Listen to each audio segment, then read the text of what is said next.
तो दोस्तों आज हम बात करेंगे हरितालिका तीज के बारे में। हरितालिका तीज व्रत कब है 2024 में, वो हम सब इसमें डिस्कस करने वाले हैं। तो 2024 में हरितालिका तीज व्रत है वो 6 सितंबर दिन शुक्रवार को है और ये भाद्रपद माह के शुक्ल पक्ष तृतीया तिथि को हरितालिका तीज मनाया जाता है। और इस वीडियो में हम कथा भी डिस्कस करने वाले हैं। मैं कथा भी आपको सुनाने वाली हूँ पूरा। और इस तीज में खास तौर पर महादेव और माता पार्वती की पूजा अर्चना विधि विधान के साथ की जाती है। तो चलिए हरितालिका तीज व्रत कथा हम स्टार्ट करते हैं। तो हरितालिका तीज व्रत कथा बहुत ही पावन कथा है। यह पर्व हर वर्ष भाद्रपद माह के शुक्ल पक्ष तृतीया तिथि को मनाते हैं। इस व्रत के करने से भगवान शिव और माता पार्वती का आशीर्वाद प्राप्त होता है और जीवन के सभी कष्ट दूर होते हैं। हरितालिका तीज का पर्व भगवान शिव और माता पार्वती के अटूट रिश्तों को ध्यान में रखकर किया जाता है। इस दिन महिलाएं 16 श्रृंगार करके पूजा अर्चना करती है और अखंड सौभाग्य का आशीर्वाद प्राप्त करती है। साथ ही फिर हरितालिका तीज की कथा सुनती है। हरितालिका तीज की कथा सुनने व पढ़ने मात्र से भगवान शिव और माता पार्वती का आशीर्वाद प्राप्त होता है और सुख शांति और समृद्धि में वृद्धि होती है। यह कथा बहुत पवित्र मानी जाती है, इसलिए इस दिन हरितालिका तीज की कथा अवश्य सुननी व पढ़नी चाहिए। तो फ्रेंड्स ये तो हो गई इंट्रोडक्शन, 16 श्रृंगार करती है महिलाएं और किस तरीके से होती है वो सब। अब हम जानेंगे कि हरितालिका तीज क्यों मनाने जाने लगा। इस पर महादेव जी कथा सुनाते हैं माता पार्वती को। तो चलिए हम स्टार्ट करते हैं। जिनके दिव्य केशों पर आग के फूलों की माला शोभा देती है और जिन भगवान शंकर के मस्तक पर चंद्र और गले में मुंडों की माला परी हुई है, जो माता पार्वती दिव्य वस्त्रों से तथा भगवान शंकर दिगंबर वेश धारण किए हैं, उन दोनों भवानी शंकर को नमस्कार करती हूँ।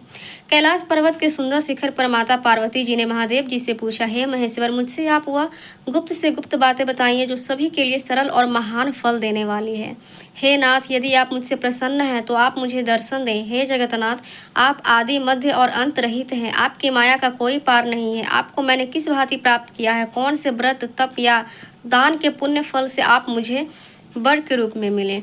महादेव जी बोले, हे देवी, मैं आपके सामने उस व्रत के बारे में कहता हूँ जो परम गुप्त है। जैसे तारागणों में चंद्रमा और ग्रहों में सूर्य, वर्णों में ब्राह्मण, देवताओं में गंगा, पुराणों में महाभारत, वेदों में साम और इंद्रियों में मन श्रेष्ठ है, वैसे ही पुराण और वेद सब में इसका वर्णन आया है, जिसके प्रभाव से तुमको मेरा आधा आसन प्राप्त हुआ है। प्रिय, उसी का मैं तुमसे वर्णन करता हूँ, सुनो। भाद्रपद यानी भादो मास के शुक्ल पक्ष की हस्त नक्षत्र के दिन इस व्रत का अनुष्ठान मात्र करने के सभी पाप नाश हो जाता है। तुमने पहले हिमालय पर्वत पर इसी महान व्रत को किया था जो मैं तुम्हें सुनाता हूँ।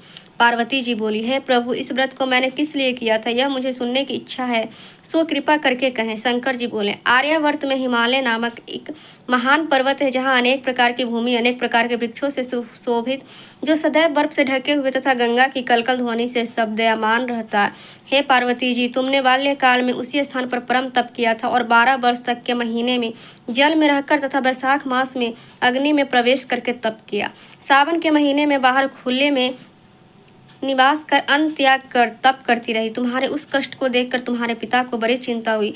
चिंता में वह सोचने लगे कि मैं इस कन्या का विवाह किससे करूं। एक दिन नारद जी वहां आया और देवर्षि नारद ने तुम्हें शैलपुत्री को देखा।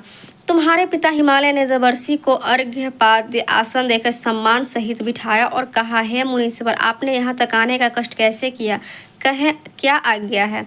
नारद जी बोले, हे गिरिराज, मैं विष्णु भगवान का भेजा हुआ यहाँ आया हूँ। तुम मेरी बात सुनो। आप अपनी कन्या को उत्तम वर को दान करें। ब्रह्मा, इंद्र, शिव आदि देवताओं में विष्णु भगवान के समान कोई भी उत्तम नहीं है, इसलिए मेरे मत से आप अपनी कन्या का दान भगवान विष्णु को ही दें। हिमालय बोले, यदि भगवान वासुदेव स्वयं ही कन्या को ग्रहण करना चाहते हैं और इस कार्य के लिए ही आपका आगमन हुआ है, तो वह मेरे लिए गौरव की बात है। मैं अवश्य उन्हें ही दूंगा। हिमालय का यह आश्वासन सुनते ही देवर्षि नारद जी आकाश में अंतर्ध्यान हो गए और भगवान विष्णु के पास पहुँचे। नारद जी ने हाथ जोड़कर भगवान विष्णु से कहा, प्रभु, आपका विवाह कार्य निश्चित हो गया है। इधर हिमालय ने पार्वती जी से प्रसन्नता पूर्वक कहा, हे पुत्री, मैंने तुमको गरुड़ ध्वज भगवान विष्णु को अर्पण कर दिया है। पिता के इन वाक्यों को सुनते ही पार्वती जी अपनी सहेली के घर गई और पृथ्वी पर गिरकर अत्यंत दुखित होकर विलाप करने लगी। उनको विलाप करते हुए देखकर सखी बोली, हे देवी, तुम किस कारण से दुखी हो, मुझे बताओ, मैं अवश्य ही तुम्हारी इच्छा पूरी करूंगी। पार्वती बोली, हे सखी, सुन, मेरी जो मन की अभिलाषा है सुनाती हूँ। मैं महादेव जी को वरण करना चाहती हूँ। मेरे इस कार्य को पिताजी ने बिगाड़ना चाहा है, इसलिए मैं निस्संदेह इस शरीर का त्याग करूँगी। पार्वती के इन वचनों को सुनकर सखी ने कहा, हे देवी, जिस वन को तुम्हारे पिताजी ने न देखा हो तुम वहाँ चली जाओ। तब देवी पार्वती अपनी सखी का यह वचन सुन ऐसे ही वन को चली गई। पिता हिमालय ने तुमको घर पर न पाकर सोचा कि मेरी पुत्री को कोई देव, दानव अथवा किन्नर हरण करके ले गया है। मैंने नारद जी को वचन दिया था कि मैं पुत्री का भगवान विष्णु के साथ वरण करूंगा। हाय, अब यह कैसे पूरा होगा? ऐसा सोचकर वे बहुत चिंतातुर हो मूर्छित हो गए। तब सब लोग हाहाकार करते हुए दौड़े और मूर्छा दूर होने पर गिरिराज से बोले कि हमें आप अपनी मूर्छा का कारण बताओ। हिमालय बोले, मेरे दुख का कारण यह है कि मेरी रत्न रूपी कन्या को कोई हरण कर ले गया, या सर्प ने काट लिया, या किसी सिंह ने मार डाला।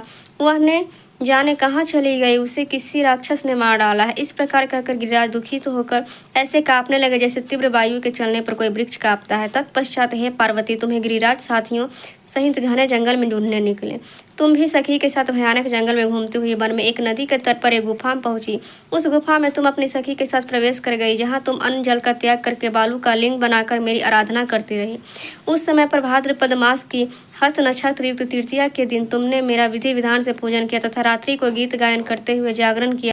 तुम्हारे उस महाव्रत के प्रभाव से मेरा आसन डोलने लगा। मैं उसी स्थान पर आ गया जहाँ तुम और तुम्हारी सखी दोनों थी। मैंने आकर तुमसे कहा, हे वरानने, मैं तुमसे प्रसन्न हूँ, फिर तुम मुझसे वरदान मांगो। तब तुमने कहा कि हे देव, यदि आप मुझसे प्रसन्न हैं तो आप महादेव जी ही मेरे पति हो। मैं तथास्तु ऐसा कहकर कैलाश पर्वत को चला गया और तुमने प्रभात होते ही मेरी उस बालू की प्रतिमा को नदी में विसर्जित कर दिया। हे सुबह, तुमने वहाँ अपनी सखी सहित व्रत का पारायण किया। इतने में तुम्हारे पिता हिमवान भी तुम्हें ढूंढते ढूंढते उसी घन वन में आ पहुंचे। उस समय उन्होंने नदी के तट पर दो कन्याओं को देखा तो ये तुम्हारे पास आ गए और तुम्हें हृदय से गले लगाकर रोने लगी। बोले, बेटी, तुम इस सिंह, व्याघ्र आदि युक्त घने जंगल में क्यों चली आई? तुमने कहा, हे पिता, मैंने पहले ही अपना शरीर शंकर जी को समर्पित कर दिया था, लेकिन आपने नारद जी को कुछ और बोल दिया, इसलिए मैं महल से चली गई। ऐसा सुनकर हिमवान ने तुमसे कहा कि मैं तुम्हारी इच्छा के विरुद्ध यह कार्य नहीं करूंगा। तब वे तुम्हें लेकर घर को आए और तुम्हारा विवाह मेरे साथ कर दिया। हे प्रिय, उसी व्रत के प्रभाव से तुमको मेरा अर्धासन प्राप्त हुआ। इस व्रत राज को मैंने अभी तक किसी के सम्मुख वर्णन नहीं किया है। देवी, अब मैं तुम्हें यह बताता हूँ कि इस व्रत का यह नाम क्यों पड़ा। तुमको सखी हरण करके ले गई थी, इसलिए हरितालिका नाम पड़ा। पार्वती जी बोली, हे स्वामी, आपने इस व्रत राज का नाम तो बता दिया, लेकिन मुझे इसकी विधि और फल भी बताइए कि इसके करने से किस फल की प्राप्ति होती है। तब भगवान शंकर जी बोले, सौभाग्य की इच्छा रखने वाली महिलाओं को यह व्रत पूरे विधि विधान के साथ करना चाहिए। व्रत में केले के खम्भों से मंडप बनाकर उसे बंधन भारों से सुशोभित करें। उसमें विविध रंगों के उत्तम रेशमी वस्त्र की चांदनी ऊपर तान दे। चंदन आदि सुगंधित द्रव्यों का लेपन करके महिलाएं एकत्रित हो शंख, भेरी, मृदंग आदि बजावे। विधि पूर्वक मंगलचार करके श्री गौरी शंकर की बालू निर्मित प्रतिमा स्थापित करें। फिर भगवान शिव पार्वती जी का गंध, धूप, पुष्प आदि से विधि पूर्वक पूजन करें। अनेकों नैवेद्यों का भोग लगावें और रात्रि को जागरण करें। नारियल, सुपारी, जवारी, नींबू, लौंग, अनार, नारंगी आदि ऋतु फलों तथा फूलों को एकत्रित करके धूप, दीप आदि से पूजन करके कहें, हे कल्याण स्वरूप शिव, हे मंगल रूप शिव, हे मंगल रूप महेश्वरी, हे शिव, सब कामनाओं को देने वाली देवी, कल्याण रूप तुम्हारा नमस्कार है। कल्याण स्वरूप माता पार्वती, हम तुम्हें नमस्कार करते हैं। भगवान शंकर जी को सदैव नमस्कार करते हैं। हे ब्रह्म रूपिणी, जगत का पालन करने वाली माँ, आपको नमस्कार है। हे सिंहवाहिनी, मैं संसारिक भय से व्याकुल हूँ, तुम मेरी रक्षा करो। हे महेश्वरी, मैंने इसी अभिलाषा से आपका पूजन किया है। पार्वती माता, आप मेरे ऊपर प्रसन्न होकर मुझे सुख और सौभाग्य प्रदान कीजिए। इस प्रकार के शब्दों द्वारा उमा सहित शंकर जी का पूजन करें। विधि पूर्वक कथा सुनकर गौ, वस्त्र, आभूषण आदि ब्राह्मणों को दान करें। इस प्रकार से व्रत करने वाले के सब पाप नष्ट हो जाते हैं। तो फ्रेंड्स, आपने देखा ही कितना महत्व है इस हरितालिका तीज व्रत कथा।